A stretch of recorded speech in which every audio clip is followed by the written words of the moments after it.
अस्सलाम वालेकुम दोस्तों, 14 अक्टूबर है। समी इब्राहिम आपके साथ गुफ्तगू में हम हाजिर खिदमत हैं। यूट्यूब चैनल हमारा देख रहे हैं। प्रोफेसर गनी जावेद भी मेरे साथ हैं और गुफ्तगू करेंगे। पूरी नज़रें लगी हुई हैं 16 अक्टूबर के जलसे पर गुजरांवाला में कि क्या होने जा रहा है। बस प्रोफेसर साहब से जानने की कोशिश करते हैं कि प्लैनेट्स क्या बता रहे हैं। दिन खैर से गुजर जाएगा या कोई किसी किस्म का वाक़या होने का इम्कान है। प्रोफेसर साहब वेल सर, तो क्या होगा जनाब, ये बताइए। 16 अक्टूबर को बड़ा एक हाँ जलसा जी, अपोजिशन का गुजरांवाला ये में। हाँ जी, वो एस्ट्रोलॉजी में हमारी एक टर्म होती है न्यू मून, जिस दिन चांद सूरज से मिलता है और एक नया चांद बनना शुरू हो जाता है। पहला दिन, दूसरा, चौथा, फिर 30 दिन मुकम्मल करके फिर चांद सूरज के पास है, उसको हम कहते हैं न्यू मून। 16 को, ये 15-16 को न्यू मून है। ठीक है। तो जब न्यू मून आता है ना, उसका सिर्फ 15 दिन रहता है।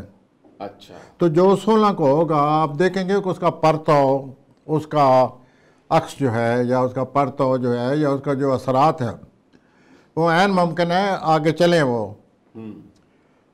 7 दिन चलते हैं, 10 दिन चलते हैं, लेकिन अमूमन जो मून को वाक़या होता है न्यू मून को, वो 15 दिन उसके असरात रहते हैं। एज ए अपने एक साफ़ी के हैसियत से अब आप सोच लीजिए कि अगर अपने जहन में वो आप विजुअलाइज करेंगे जो वाक़या होगा, वो 15 दिन कौन सा ऐसा वाक़या है जिसके असरात रहेंगे। अच्छा, मैं जो बेसिकली वो तो मैं समझ गया, क्योंकि अपोजिशन एक कैंपेन चलाने जा रही है, तो वो 15-16 दिन भी क्या, उससे भी ज़्यादा उसके असरात चल सकते हैं। आगे तो चेन का मामला, रिएक्शन शुरू हो सकता है जी। मैं ये जानना चाह रहा था, उस दिन जो प्लैनेट्स लगे हुए हैं पाकिस्तान के ऊपर, क्या उनमें कहीं आपको तशद्दुद नज़र आता है, वायलेंस नज़र आता है, या मामला खैर व आफियत से गुजर जाएगा, एक सिर्फ जलसे की हद तक होगा? हाँ, ये क्या आप कहते हैं? ये है, वो वायलेंस वाले जो हैं अपना समय बात वो यूँ है कि अगर ये वायलेंस होना होती तो पिछले दिनों जो प्लानट लगे हुए थे मरीख के साथ, मरीख के साथ बड़े, कल भी बुरा प्लानट लगा हुआ था मरीख के साथ। इस तरह पीछे जो दिन गुजरे हैं, मरीख के अच्छे एंगल नहीं थे, जोल के साथ, मुश्तरी के साथ, प्लूटो के साथ और सूरज के साथ। सूरज जो है वो लिब्रा में, वो जोल से तरबी बना रहा है। लिब्रा में सूरज बैठकर अपना मरीख की मुखालफत कर रहा है। तो ये अगर वायलेंस होनी होती हो जाती। अच्छा, ये चले, आज तो 14 है ना, कल आपने बताया कि इस तरह लगे हुए थे, तो आने वाला दिन है 15, फिर उसके बाद जलसा है। हाँ तो जी, 15 को भी इसी तरह के 15 को कोई ये जो वायलेंस वगैरह जो ये पीछे खतरा था जो दिन गुजरे हैं। अच्छा। और अगर वायलेंस नहीं हुई तो बहुत सारे लोग टेंस थे, कशमकश थी। किसी को हेल्थ की कशमकश है, किसी को जॉब की कशमकश है, किसी को ज़ाती ज़िंदगी की। ये रहा है पिछले 2 हफ्ते से, ऐसे ही चलता आ रहा है ये। अब 16 को जो न्यू मून बनेगा, न्यू मून के असरात रहते हैं 1-2 हफ्ते, वो उस दिन पता चल जाएगा जब वो सामने वाक़यात आएंगे कि इनके असरात अब ऐसे ये सिलसिला चलेगा। और अभी हम इतनी सिर्फ कह सकते हैं कि न्यू मून की वजह से 1-2 हफ्ते बाद में असरात रहते हैं। यानी जो भी 16 को होगा उसके साथ 1-2 हफ्ते रहेंगे। हाँ जी, लेकिन अपना समी बास, आप यूँ सोचिए कि जिस दिन इन्होंने असरात ख़त्म होने हैं न्यू मून के, उस दिन बहुत बुरे प्लानट लगे हुए हैं 31 अक्टूबर को। अच्छा। उस दिन जो अपना सूरज है वो यूरेनस से मिल जाएगा। अच्छा। तो वो जो 31 अक्टूबर को प्लानट लग रहे हैं, इधर सूरज होगा, उधर मुकाबले में यूरेनस होगा। सूरज का यूरेनस का मुकाबला अचानक वाक़या लाता है, कोई ना कोई वाक़या आ जाता है। अब देखना ये है कि वो जो कोई टेंशन आ रही है वो हमारे चीफ के हॉरोस्कोप में आ रही है। तो अच्छा, 31 को हमारे जो चीफ हैं, हमारे कमांडर हैं, उनके घर में टेंशन आ रही है। पिछली दफ़ा जब ये आई थी 1 साल पहले, तो उस वक्त मुझे याद है मैंने कोई जिक्र किया था। अच्छा, अब मैं आपसे सवाल करता हूँ, मैं ये करता हूँ कि ये जो आपने ये जिस टेंशन का जिक्र किया, इसका डायरेक्टली ताल्लुक पाकिस्तान की सिक्योरिटी से है, डायरेक्टली ताल्लुक ये इन मामलात से है। तो एक पाकिस्तान ने अभी भारत को कल ये बताया है कि हमारे पास सबूत आ गए हैं कि आप दहशतगर्दी के इन वाक़यात में पाकिस्तान में मुलव्वस हैं, और साथ ही मुज़ाकरात की भी दावत दी है। तो आप क्या समझते हैं, फिर भारत मुज़ाकरात करेगा या उस पर जो उनका रिएक्शन है, जो वो करने की कोशिश कर रहा है, हाँ तो ये इस खित्ते में कोई प्रॉब्लम आने का इम्कान है? ये सर आपका ये सहाफत का सर्कल है वो ये वाक़या रीड करते हैं। मुझे तो इतना पता है कि 31 अक्टूबर को हमारे जो चीफ हैं उनके यहाँ, जो अकलीदी हमारे अहदे पर फायद हैं, उनके यहाँ टेंशन आ रही है। ठीक है। और वो टेंशन जो है वो एक हफ्ता रहेगी। वो टेंशन जो है शुरू हो जानी है 29, 30, 31 से। ओके। अब देखना ये है, ये सहाफत के दायरे में बात अब मैं आपसे ये अर्ज कर रहा हूँ कि ये अगर आप उस दायरे इस देखें तो फिर आप अंदाज़ा लगा लीजिए, या ये जो वाक़यात पेश आ रहे हैं 15 दिन न्यू मून के बाद, मुमकिन है ये इतने टेंशन आती जाए, बढ़ती जाए, हमारे जो चीफ हैं उनको कोई एक्शन लेना पड़े और उस एक्शन की खातर वो सोचें कि मैं लूँ या ना लूँ। ये एक मेरा कामनर जो हूँ, मैं तो साफ़ी नहीं हूँ, मैं कामनर हूँ, उससे ये मैंने अंदाज़ा लगाया। मुमकिन कोई और बात हो, लेकिन उनको टेंशन आ रही है। नहीं, टेंशन तो पूरे पाकिस्तान में है ना जी, महंगाई की टेंशन है, जलसों की टेंशन है। वो एक जनरल बात है कि लोग जो हैं वो इस तरह होंगे, या जो कुछ सिलसिला चला हुआ है, ये उनके चूँकि हारोस्कोप मेरे पास है, ठीक है, हमारे जो चीफ हैं, इसलिए मैं ये कह रहा हूँ कि उनको कोई टेंशन आ रही है, कोई फैसला करना पड़ेगा, उनको कोई कदम उठाना पड़ेगा। वो फिर जाहिर है 31 को, 1-2 नवंबर को वो तो सामने आ चुकी है बात। मैं बिल्कुल आपकी बात से एग्री कर रहा हूँ कि फैसला भी वो करेंगे, कदम भी वो उठाएंगे, क्योंकि जो मुज़ाकरात करने की या ब्लैकमेल करने की जो कोशिश की मुस्लिम लीग नून ने, उन्होंने उसको कोरा जवाब दे दिया। उन्होंने कहा कि जी जो सियासी मामलात हैं वो जाएं पार्लियामेंट में, और जो कानूनी मामलात हैं, अदालती मामलात हैं, वो करे अदालत, आप हमें इसमें ड्रैग ना करें। ये तो उन्होंने, लेकिन दूसरी जानब अपोजिशन ने ये कहा कि जी उनके ख्याल में ये जो वो कैंपेन कर रहे हैं जिसमें वो ये वोट को इज्जत दो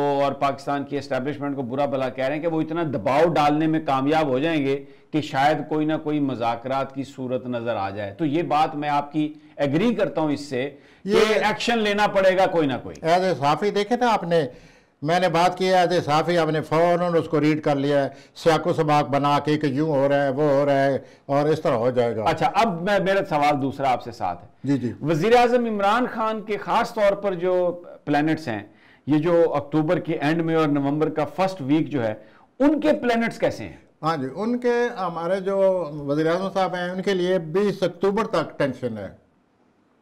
20 अक्टूबर ज़्यादा आजकल टेंशन है। आजकल कोई उनकी हारोस्कोप जैसे कि मेरे पास है, जो तारीख पैदाइश मुझे दी गई है, उसके मुताबिक आजकल वो सोच रहे हैं कि यूं कमी है, ये हो रहा है, यूं होना चाहिए। लेकिन ये भी मैं आपसे अर्ज करूं कि उनको कोई मदद मिलने वाली है। अब सवाल ये है, उनकी हारोस्कोप ये कहती है कि जो उनको बहुत ही अच्छी मदद मिलने वाली है वो उस मदद को कबूल नहीं करेंगे। हारोस्कोप ये कह रही है कोई इसको नज़रअंदाज न करे, इस मदद को, ही शुड एक्सेप्ट इट। वो आजकल हो रहा है, आज कल परसों। someone who is like brother to him, someone who is like brother to him, he is coming forward to help him. अच्छा, अभी आजकल आप कह रहे हैं कि कोई ऐसी शख्सियत जो प्राइम मिनिस्टर के भाइयों की तरह है, कोई बहुत करीब है, कोई उनको मदद देने की ऑफर कर रहे हैं, लेकिन वो इसको अभी कबूल नहीं कर रहे। प्लानट ये कह रहे हैं कि उनको कबूल करना चाहिए, कबूल करना चाहिए, प्लानट ये कह रहे हैं। अब आप इस पर कमेंट्स आप कर सकते हैं कि अगर ऐसा क्यों वो चाहते हैं, क्यों नहीं मदद कबूल करना चाहते। ये मेरा आपसे सवाल होगा कि आपका क्या ख्याल है कि कौन सा प्लेनेट बीच में मुदाखलत बीच में आया हुआ है। वो जो है वो आपको पता ही है कि उनका जो टेम्परामेंट है वो बीच में आया हुआ है। वो नहीं कबूल करना चाहेंगे, वो मदद नहीं, वो शुक्रिया अदा कर देंगे। लेकिन अगर वो मदद करे जैसे कोई करना चाहता है, and is just like brother, not only friend, is just like brother friend, you mean कितने फिर क्लोज होगा, तो उसकी मदद ले लें। और इससे अगर कोई मसला हल होता है तो इसमें क्या हर्ज है। मैं एज ए एस्ट्रोलॉजर ये कह रहा हूँ, जहाँ तक उनका टेम्परामेंट का, उनकी हारोस्कोप का तल्लक है, वो उनका टेम्परामेंट ही ऐसा है, वो इस चीज़ को कबूल नहीं करेंगे। लेकिन एज ए एस्ट्रोलॉजर जो मुझे कहना चाहिए, वो जैसे कि हम एस्ट्रोलॉजर अपनी तरफ से एक बात को समझ के राय अपनी बनाते हैं, राय दे देते हैं, तो मेरी राय यह है कि उनको कबूल करना चाहिए और इसमें कोई हर्ज नहीं। इससे बहुत अच्छा होगा, कई मसाइल हल हो जाएंगे, खामखा की टेंशन ऊपर फजा में करेगी तो फायदा ठीक हो गया। He must come to it and he must accept that help. अब जो दूसरे जो मेन कैरेक्टर हैं इस पूरी सारी सिनेरियो में, sir they are no one, इनका कोई वो नहीं है। आई टेल यू, उनकी सारी हारस्कोपें मेरे पास हैं, दे हैव नो कॉन्सिक्वेंस। तो फिर Maulana Fazlur Rahman sir he is of no consequence. और जरदारी साहब कुछ नहीं करेंगे sir he is at present जो कुछ उनकी सूरत हाल है। बिलावल भुट्टो फिर इसका बेनिफिशियरी होगा। बिलावल का हारोस्कोप क्या कहता है? लोग बड़ी उम्मीद करते हैं बिलावल से, पीपल्स पार्टी के कई दफा फोन करते हैं कि यार बिलावल एक बच्चा है, आप क्यों उसके खिलाफ हैं? मैं कहता हूँ भाई हम तो खिलाफ नहीं है उसके, अल्लाह माफ करे, हम क्यों खिलाफ होंगे? कोई हारोस्कोप बताता है? सर उनके जो पैदाइशी हारोस्कोप है, जहाँ तक सियासत का तल्लक है, उसमें कोई होप नहीं है, कोई प्रामद नहीं है। अच्छा।